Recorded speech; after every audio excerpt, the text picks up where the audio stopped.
Hola, muy buenas tardes, doctoras. El caso que yo escogí fue el de Atala Rifo y Niñas versus Chile, sentencia de la Corte Interamericana de Derechos Humanos del 24 de febrero del 2012. En el año 2004, Karen Atala Rifo, una jueza chilena y madre de 3 hijas, enfrentó uno de los procesos judiciales más controversiales y emblemáticos en América Latina, en torno a los derechos de las personas que hacen parte de la comunidad LGBTIQ+. Tras separarse de su esposo, Atala obtuvo la custodia de sus hijas, pero en el año 2003 su ex esposo solicitó al tribunal que fuera retirada dicha custodia, argumentando pues que Atala había comenzado a convivir con su pareja y su pareja era una mujer, y que esta situación afectaba negativamente el desarrollo de sus hijas. Entonces, básicamente, al él expresar esto y a pesar de que 2 tribunales chilenos le dieron la razón a Atala, finalmente la Corte Suprema de Chile revocó las decisiones anteriores y le otorgó la custodia al padre, argumentando básicamente que la convivencia de las niñas con una madre homosexual podría tener efectos perjudiciales para su desarrollo emocional y psicológico. Esta decisión generó una fuerte controversia nacional e internacional y motivó la presentación del caso ante la Comisión Interamericana de Derechos Humanos y posteriormente ante la Corte Interamericana.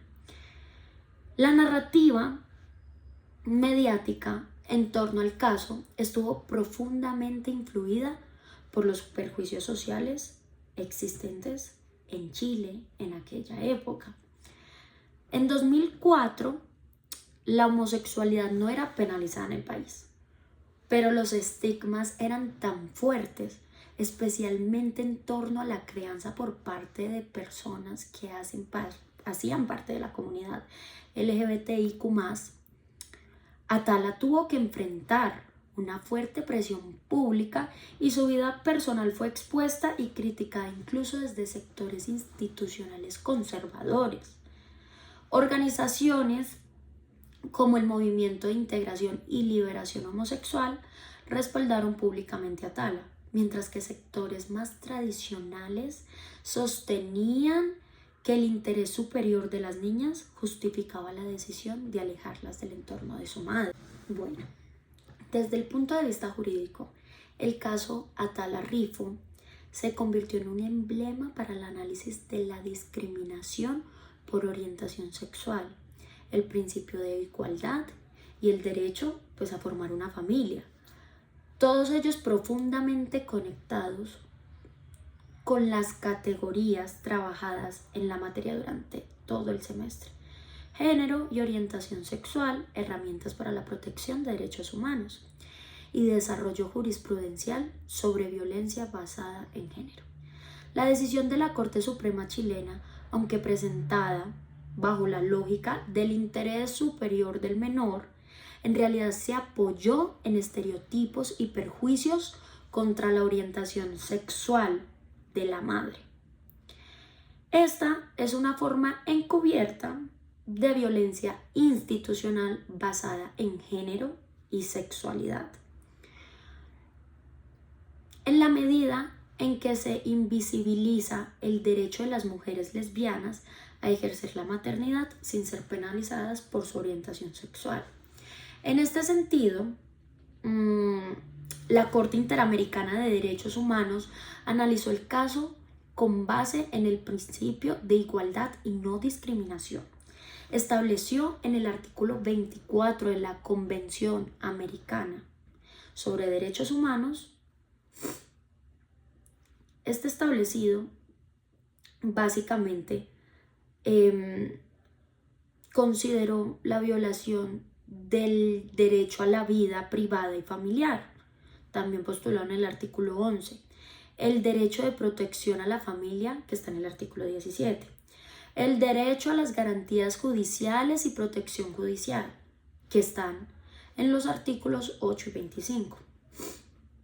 La Corte fue clara en afirmar que la orientación sexual de una persona no puede ser en sí misma motivo suficiente para limitar o restringir derechos parentales. De hecho, estableció un estándar clave: cualquier discriminación o diferenciación que se haga en función de la orientación sexual debe ser justificada por una razón objetiva y razonable. No puede basarse en suposiciones, estigmas o perjuicios culturales. Uno de los elementos más significativos del fallo fue la incorporación de un enfoque interseccional e histórico. La Corte no solo reconoció la discriminación individual sufrida por Karen Atala, sino que situó esa discriminación dentro de un contexto estructural más amplio. La sentencia estableció que las personas que hacen parte de la comunidad LGBTIQ+, han sido históricamente objetos de estigmatización, criminalización y sobre todo de exclusión, y que las decisiones judiciales no pueden reproducir esos patrones de violencia institucional notoria. Esta interpretación se alinea con lo discutido en la materia de identidades, claramente, particularmente en lo que refiere a la necesidad de adoptar una mirada que reconozca las múltiples dimensiones que atraviesan las identidades, como estas inciden en el acceso desigual a los derechos.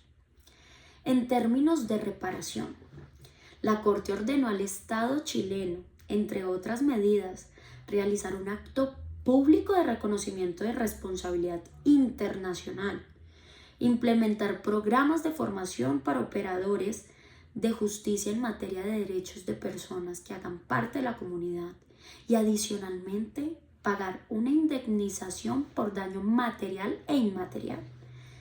Esta decisión básicamente marcó un hito en el derecho interamericano, porque fue la primera vez que un tribunal internacional condenó a un Estado por discriminación basada en orientación sexual en el caso de custodia de hijos. Bueno, por otro lado, el impacto del fallo fue significativo tanto en el ámbito jurídico como social. Claramente en Chile, el caso generó un debate profundo sobre los derechos de las familias diversas y contribuyó a una transformación paulatina en la percepción pública de la homosexualidad. Si bien la adopción homoparental aún enfrenta resistencias legales, en ese país sentencias como la del caso Atala han abierto caminos hacia una mayor igualdad. A nivel interamericano también, el caso se convirtió en un precedente obligatorio para todos los estados partes del sistema y consolidando también el criterio de que la orientación sexual está protegida por la Convención Americana y que cualquier limitación basada en ella debe ser sometida al escrutinio más estricto. Actualmente, Karen Atala continúa ejerciendo como jueza y se ha convertido en una figura relevante en la defensa de los derechos de la comunidad LGBTIQ+ en América Latina. En entrevistas posteriores al fallo, ha señalado que su caso no fue solo una lucha personal, sino un acto de resistencia pública y también política y jurídica también, porque frente a un sistema que todavía castiga las disidencias sexuales, especialmente en el ámbito de la maternidad, pues es algo que ha marcado a muchas personas, tanto en temas académicos, jurídicos y hasta personales. Y en este sentido, su historia interpela directamente las nociones tradicionales de familia, género y rol materno, la cual enlaza con los debates contemporáneos sobre feminismo jurídico y derechos sexuales reproductivos. El caso de Atala Rifo y Niñas versus Chile es entonces una muestra clara de cómo las herramientas del derecho internacional de los derechos humanos pueden operar como contrapeso frente a las decisiones internas que perpetúan la discriminación.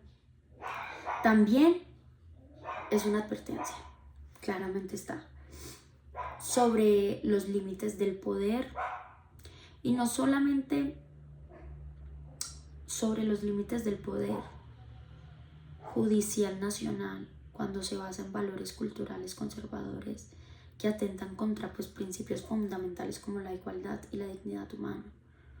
Finalmente, lo importante es que este caso reafirma que las identidades no pueden ser tratadas como amenazas o como defectos jurídicos, sino que deben ser reconocidas como dimensiones legítimas de la persona, cuyo respeto es condición básica para cualquier sociedad democrática. Y siento que eso fue uno de los motivos por los cuales me impactó tanto este caso. Muchísimas gracias. Eso fue todo por este video.